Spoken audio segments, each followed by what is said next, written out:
When I was in 6th grade, I was an 11-year-old girl, always very happy and surrounded with friends. I had good grades and I engaged with all sorts of school activities. But in the end of 6th grade, it was required for us to exchange schools, and my parents decided to move me to a different school than the majority of my friends' parents had decided. In a time where internet and cell phones were primitive, we lost contact. Being a shy girl, I had this conversation with myself for the first day of school.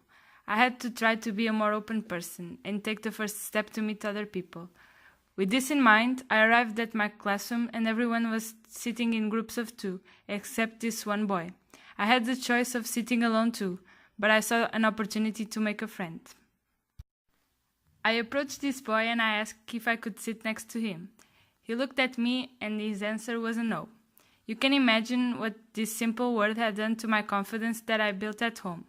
I turned around and I went to sit in another table. I tried to remain positive. Maybe he was expecting some friend that was late for class. But that was not the case. Until the end of the class, the seat next to this boy remained empty, and the others next to me too. From September to March, all my days in school were spent alone, in silence. I tried to talk to some of my other classmates, but the answers were always no. I was the outsider trying to get in one of the already existing friend groups in this class. After every class, I was always the last one to put my things away, doing this on purpose just to spend the least amount of time alone outside the classroom, wandering around. In the first weeks, I had these thoughts about what could be wrong with me that pushed people away, and I would cry after school at home. My parents started to get worried, but they didn't know what to do to help me. I didn't know what to do too.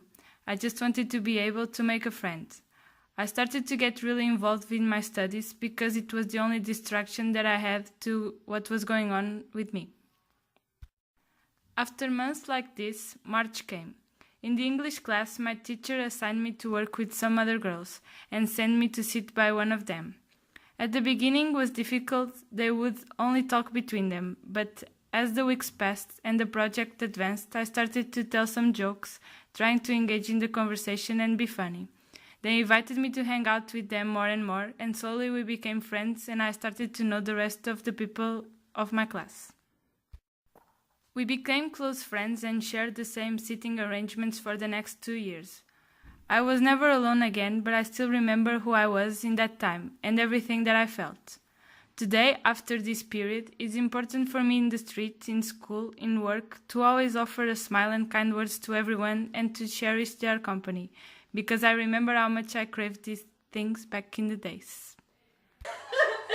Cause the love that you gave doesn't make, but it never will take it. That's why you do open wide.